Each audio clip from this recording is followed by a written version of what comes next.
What is going on, big strong gamers? It's Spencer, and today we're going to be going over the most boring maps, I guess you could say, or the most slept on ones from each game in Treyarch Zombies. So if you haven't already, leave a like, subscribe, all the cool nonsense. See how this goes. You scratch my back, I scratch yours. Speaking of that, shout out to Demetrius Tally, Dead Player, Gabe Walker, and also It's Quan. They subscribe to me, and if you do, I will literally shout you out. Yes, you the big homie, and if not, I'll come to your house and pour cement mix in yours so you can't hear. But on that, gamers, let's get it. Starting off from World at War, we have Shino Numa, and this is just, nobody really plays it besides like the high round community, and it's just one of those maps, like, it's not bad, it's just like, why would you play it rather than everything else? I think going back, this is a pretty good map. It's pretty fun, you know, pretty simple, but the main problem with this is it's just gray, green, and a little bit of white. You can't really see anything. It's got a cool trap, and you know, introduces dogs, and also the Wonderwaff, which is great, but the dogs, you know, let's be honest here, they're pretty awful, especially on World at War. They are really annoying and can kill you quite a bit, and they'll get you down really fast, and that's how I even die playing this as well. But many people don't play this mainly because of those things, and it's just an all right map, you know, like, why play it when you have other maps? I mean, I think maybe you could play this over Nocturne Totem, but realistically, people go back, I think, and play that more because it's just a little bit more fun and you can camp more with this. With this, on the other hand, you really just have to flogger strat, and also you can't really camp anywhere. You're really just training in mud and water, which slows you down, and there's not even stamina up, so the whole time you're going to be slow and you're probably going to die because you have the Wonderwaff and this, that, the other. Overall, most players, I believe, just don't like this map. It's pretty boring, to be honest, and I'm gonna be honest, it's my least favorite also from World at War. It's just, you know, it's there, but most of the time I'm not gonna pick it unless like I have to record or something along those lines, or maybe like once in like a blue moon I'm like, yo, let's play some Shino Numa. It's not a bad map, I just think it's just boring, and I feel like most players can agree with that, mainly because of the things I said. But yeah, it could have done a little bit better, but yeah, I seen what they were trying to do, but most players, they weren't going for it. Let's get into the next map. The next map we have is Shangri-La, and it's not necessarily that it's too boring, it's that yeah, okay, it's kind of boring, but it's also really difficult, so most people just kind of steer clear from it. The main problem with this map that makes it boring is more so it has a small layout and it's very compact and confined. When you look at maps like Moon, or also even kind of Ascension and Kino, they're a little bit bigger, and even though they might be around the same like square footage, you could say, it relatively feels completely different because of how crammed this map is, how narrow it is. I mean, if you can't tell right now, I'm just running through a tunnel that's very small. Maybe it could fit 3 players, and there's also enemies coming above me and trying to attack me. When they're on your sides, front, and you know, possibly spawning below you, it is kind of really difficult, and most players will just think that it's not a good idea to play because it's hard. Overall, the layout, like I said, is pretty boring because it's very, you know, small. You don't really have much to go for. You can maybe run around the map like in the matter of like 30 seconds, I believe. And also, most areas in the map are ultimately useless, and there's no point in going towards there unless you have to, mainly because you're gonna die half the time while you play this. Overall, it's very meh of a map. I mean, when you look at the other maps, they're actually really fun. I mean, you get the wave gun on Moon, you get the thunder gun on Kino, on Ascension you get the thunder gun, and also a bunch of the extra tacticals that you can get. You get what I'm saying. This map has the baby gun, and you know, it's cool in retrospective, but it doesn't kill, and you have to just kind of kick them. Basically, what I'm trying to say here is just Shangri-La compared to the others, it's more so just the, you know, the stepchild of the group that no one really cares about, but your parents picked them up, so you have to kind of care about them.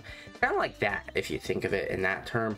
It is, you know, it can be fun, but really most of the time I'm just playing it for like a hard challenge, or you know, something along like that. If I'm playing with friends or anything along those lines, it's gonna be probably a pretty boring game because everyone's gonna be going down. We're trying to get pack-a-punch, this, that, and the other. Shangri-La, it is a good map together, but it is a pretty just boring, kind of slept on one that not too many people play. But honestly, I think that really wraps it up for Black Ops 1. I mean, if you weren't expecting this from Black Ops 2, it's kind of sad, but definitely it's got to be Die Rise. This map just altogether is just a whole mess. I mean, a vertical tower where you have to use elevators to move around the map, but they aren't around half the time.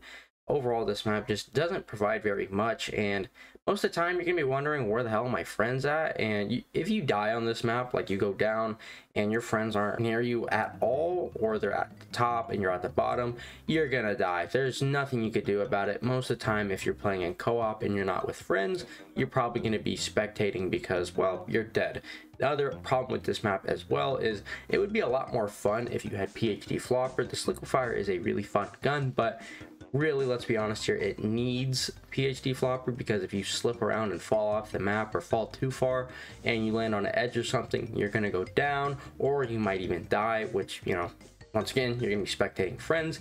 Very unfortunate. It is a cool idea, I will say, but altogether it is a very boring actual experience, I guess you could say.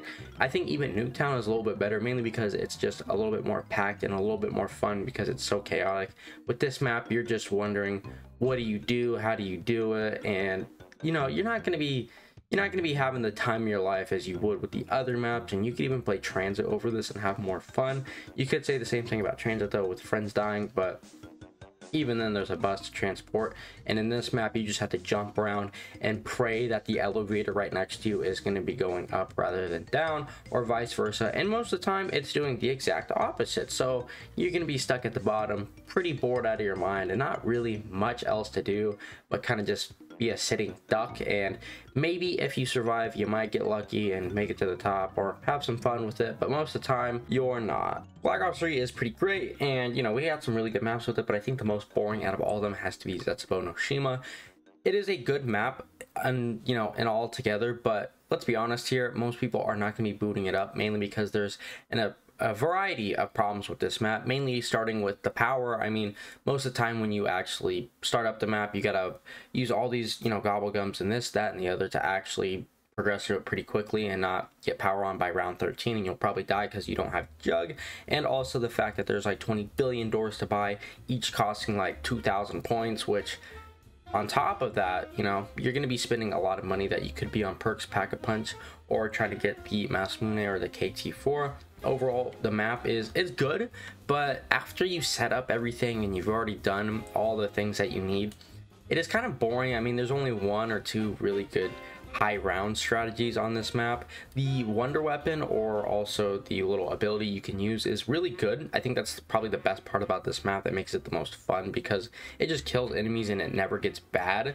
That's a really good and fun part about it. I like the whole step with that, but having to do challenges, I think that was a really boring part, mainly because who wants to just boot up challenges and get it done like that? With other maps, you actually had a little side quest. With this, it just kind of feels like, oh, I have to do this rather than I want to do this. That's the main problem with this map. And altogether, I think the whole atmosphere of the map, I think it's cool personally, but I feel like a lot of people, the same issue goes here with Shino Numa. It's just green, gray, black, brown. It's a little bit of extra colors. You know, it looks prettier when you actually get like that wonder weapon and you go and do all this other stuff, but realistically, this map is probably the most boring and least played map out of Black Ops 3, easily. Now here's where we actually get into the boring maps. I mean, Alpha Omega with Black Ops 4 was literally just a copy and paste of the original map, with alongside of some blackout areas, and voila, put some perks and a wonder weapon and Easter egg, and there you go, you have it. The main problem with this map is, well, we've already had Nuketown, and we've had Nuketown and Blackout, so realistically, if you played Blackout, you already know the layout to this map without even touching it. The other problem with this map as well is it's really boring to reuse wonder weapons, but also when they're been used for, like, I don't know, 6 years at this point with the release of this game, it's not very fun. And you know, when you have 4 of them rather than 1, and only 1 is good and the others are kind of just caca, and you could just get the original wonder weapon and it's better, it makes to provide a very boring experience. Alongside with the Easter egg, I think the ending is cool with the Avogadro, but once again, we've seen him, the Avogadro, in Transit, which is very boring, and we've seen it, so it's not cool. It would have been cool, but you know, let's be honest here, most of this was based off story, and it makes sense, you know, story wise, but let's be honest here, most people are going to be playing for gameplay. I mean, that's the whole point of the mode, so you know, that doesn't provide for a very fun experience, and just playing it together, really boring and very lackluster. Finally, we have Firebase with Cold War, and this map is just, it's just meh. Like, it's basically just D Machine but worse. The layout is pretty good. I think that's probably like the best thing about this map, but altogether the high rounds are really annoying with this map, especially with the whole, you know, Wonder Weapon nerf and then rebuff, but it's not as good as it used to be. And also the fact that you have mimics spawning like 20 billion times around, but never when you actually do the Easter egg. And speaking of the Easter egg, it really is just a Pokemon evolved, you know, go together thing where you're just going forward and then killing the round 30 boss but in the spawn room, and then the cutscene, which is really boring as well. You know, if altogether it just provided to be a very meh experience. I mean, it was really fun at the start of it, but realistically, I mean, we just got a ray gun, auto rifle. That was it. It was the only thing extra, and you couldn't even get it over the ray gun, which is the craziest thing because it's not even on the map. And also the ray gun's better, which you think they just put the two together, but no, that's all you get. Sorry, you're stuck with it. The mimics are really annoying too. I mean, they're a little bit easier now than they were before, but they're still really they're just annoying. It's either they do like 1,000 damage to you or 0. There's no in between. I like the fact that they added a couple things to this map that they didn't with D Machine, and they added henceforward. But it was really overshadowed, to be honest, this map, because of Outbreak, and even then Outbreak was really boring as well. But altogether, the map could have just done better. It was all right, but it was just boring, you know. That's really it though. So if you haven't already, leave a like, subscribe, all that cool nonsense. You know how this goes. You scratch my back and I scratch yours. If you made it this far, you deserve a cookie, and I love you. But on that, I will see you guys next one. Have a wonderful day. See ya.